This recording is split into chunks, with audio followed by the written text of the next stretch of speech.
Welcome everyone. Welcome again to Cynthia's Culinary Corner. I want to tell everyone a big hello, especially Happy Healthy Valley. Today I'm very excited because we're celebrating Hispanic Heritage Month. And since a lot of us in this area have a history and our heritage comes from Spain, a lot of the traditions, we're going to be starting with that today. So I'm really excited because we're going to be making a sangria, and then also we're going to be making a really good shrimp appetizer known as garlic shrimp appetizer in English, but in Spanish, in the Spanish area, it's called Gambas al Ajillo. So that's going to be fun because it has a little bit of brandy like our sangria. But first of all, you know how I love to talk a little bit about the history of foods and culture. So I'm going to give you a little bit of insight, a little bit of nutritional anthropology, as I like to call it, on the sangria. Sangria means blood. It comes from Spain, and it's estimated that it came into existence around the 1700s, the 18th century. But it's also dated back to 1000 BC because of the way that they would mix the wines with the different fruits. So it just came to evolve as sangria around that time. And it's very simple to make. It's, as I mentioned, it's known as a wine punch. And basically there's no exact recipe, so you can't mess up, okay? It's more of a method. And you can make the method, but these are some of the basic principles that you need. You need some red wine, or you can use like a rosé, even a white wine. You wanna have some brandy. If you don't wanna use brandy, you can use one of my favorite liqueurs, Grand Marnier, which is an orange liqueur, or a cognac. You want to sweeten it a little bit because I like that sweet and sour balance. You know, if it's a little dry, add a little sweetener. Maple syrup. Now in Spain, they like to use brown sugar to this drink, but you can also put honey if you want it to be a little bit more natural. You want some fresh orange juice, fresh citrus. You got to have your cinnamon sticks because that's what they use. And the best thing about all this is you can put the fruit of choice that you like. We're gonna be using green apples, oranges, limes. You know what? Another time we can use strawberries, we can put grapes, we can do pineapple, we can use mango, whatever you like. So why don't we get started and have some fun, okay? So let's pour in our red wine. This recipe is for 2 bottles, but you can cut it in half. Now remember, I will have the recipe posted. So we're gonna do a red wine. Now, let me give you a little bit of information. Normally, this will use like a Spanish red wine if you want to get a little bit specific. And the grapes of choice is a Tempranillo grape. That's in the Spanish area. But we can use any kind of red wine that you like. And the best thing about this is, you know how sometimes you might have some red wine at home and you don't finish it?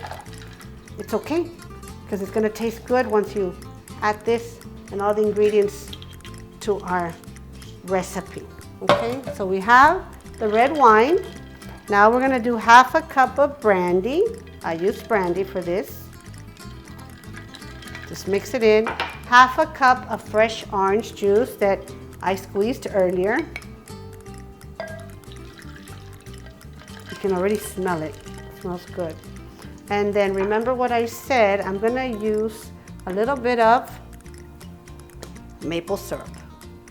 I like the maple syrup because it has that brown sugar taste to it, and it's also liquidy and a little thick, so it's a nice little balance. Instead of adding simple syrup. Some recipes call for simple syrup, but I like the maple syrup, okay? And then what's left is the cinnamon sticks, but we want to add that to our cups. You want to have your glasses already made. I'm going to add a little bit of ice. You add the fruit as well. And then what you want to do is you want to add your cinnamon sticks, either before or after, and then we pour.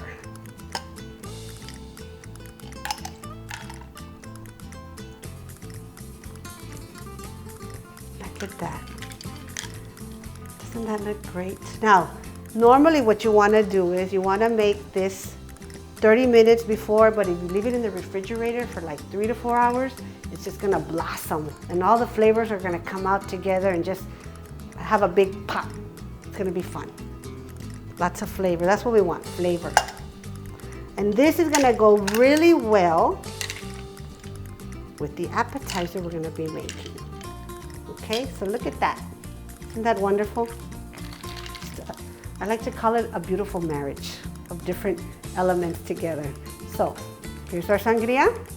So why don't you come on over with me, and now we're gonna make our shrimp appetizer, our tapas.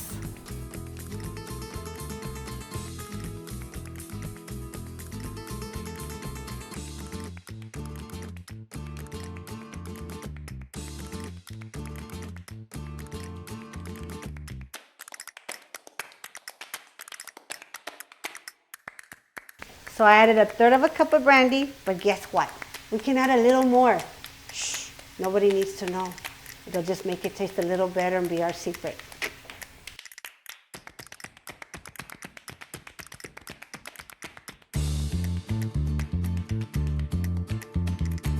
Now you saw how we made the shrimp garlic tapas, the gambas al ajillo. Now we're gonna come back to our sangria to finish it up and enjoy this wonderful meal. Okay, so ideally what we want to do is we want the sangria to marinate. So we want to finish putting the fruit in here. The fruit of choice, like I had mentioned. Right now those apples are nice and fresh and crisp.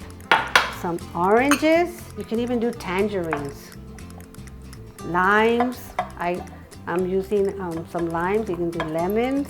Look at that, isn't that just refreshing? And the colors, very vibrant. You mix it, and you want it to marinate a good 30 minutes to 2 hours, ideally 4 hours if possible. If you don't have time, you did what we did earlier. You put them in the glasses, and then you add the sangria. Okay, so we have our sangria, and now what we're gonna do is put our shrimp in a plate of choice. And as you can see, is what you want to do is you want to add the nice liquid that came from the olive oil, the lime, the brandy, all that jazz, right? And then you put your, typically you want to do like a baguette. Why? Because you get the bread and then you can just soak it in your plate, and look at that. Isn't that nice? Right here. You can add some other seasonings if you want. You can top it with some paprika and some parsley as well. You have your sangria. I also wanted to let you know, these are the typical appetizers or tapas in Spain. You have your nuts. They're really big on olives. You have your grapes, the fruit of choice, but a lot of it is the cheese, the manchego cheese, and your sausage from Spain. So you can have a whole, I mean, this is a meal, right? Just delicious and just light and fresh. So this is our segment for today. And today we will not say voila, we will finish with an ole.